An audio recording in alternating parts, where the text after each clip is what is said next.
माँ यशोदा के पास गोपियां रोज ही शिकायत लेके आती थी। एक दिन एक गोपी आई और माँ यशोदा से कन्हैया की शिकायतें कुछ इस तरह करने लगी कि माँ, ये तेरा शरारती, ये नटखट इस कान्हा ने क्या किया है, देखो। अरे मैया कन्हैया की शरारत क्या कहूं, नटखट की गगरिया फोड़ दी मेरी, गगरिया फोड़ दी मेरी, गगरिया फोड़ दी मेरी, गगरिया फोड़ दी मेरी। के आकर पाछ से चुपके तेरे इस छलिया ने कान्हा ने मटकिया फोड़ दी मेरी, मटकिया तोड़ दी मेरी, गगरिया फोड़ दी मेरी, मटकिया तोड़ दी मेरी।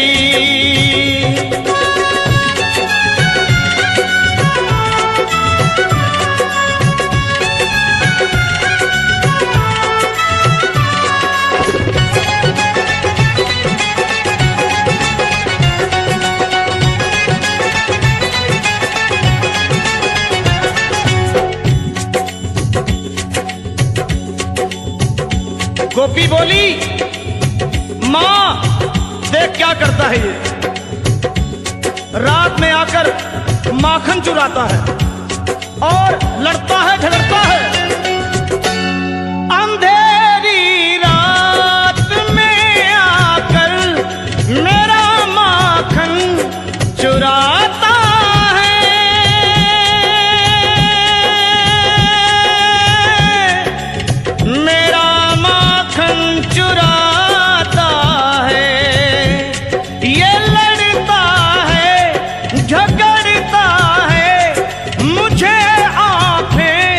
दिखाता है,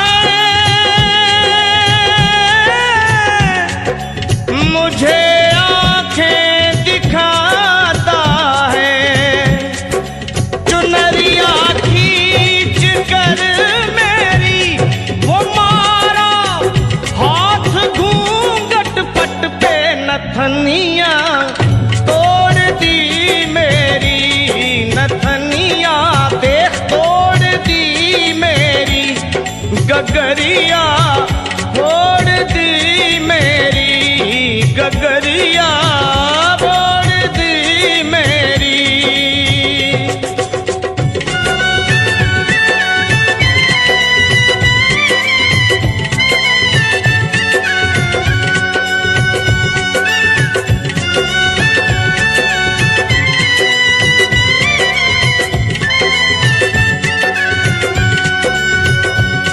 कन्हैया अपनी शिकायतें होती हुई देख सुने और माँ से बड़े भोलेपन में बोले, माँ ये झूठी है, झूठी जमाने की, मुझको बातों में फंसाती है, घर पे बुलाती है,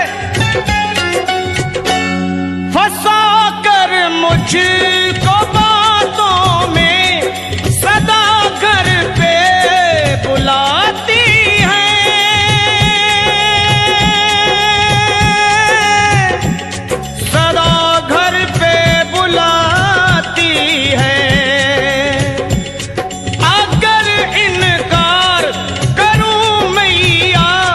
शिकायत लेके आती है,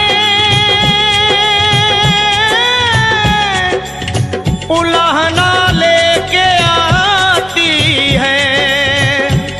ये झूठी है जमाने की, मिली थी कल मुझे पनघट पे बांसुरिया, तोड़ दी मेरी माँ मुरलिया, तोड़ दी मेरी माँ बांसुरिया,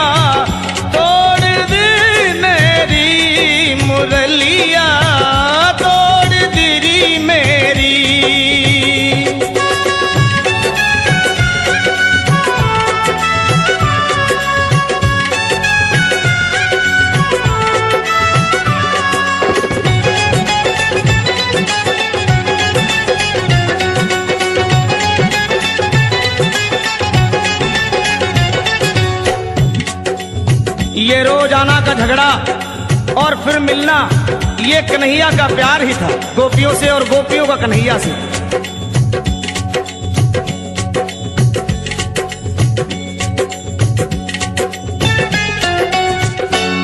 ये झगड़ा गोपी कान्हा का निराला है, अनोखा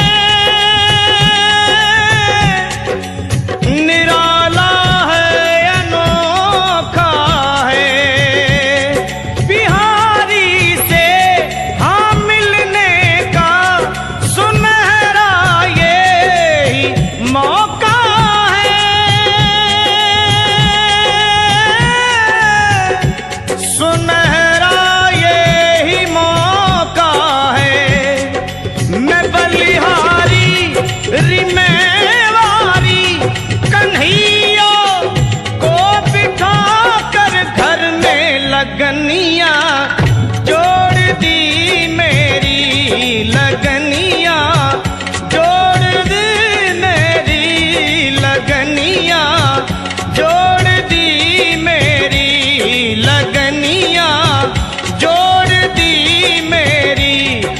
मैं बलिहारी मैं वारी कन्हैया को बिठा कर घर में लगनिया जोड़ दी मेरी, लगनिया आह जोड़ दी मेरी, लगनिया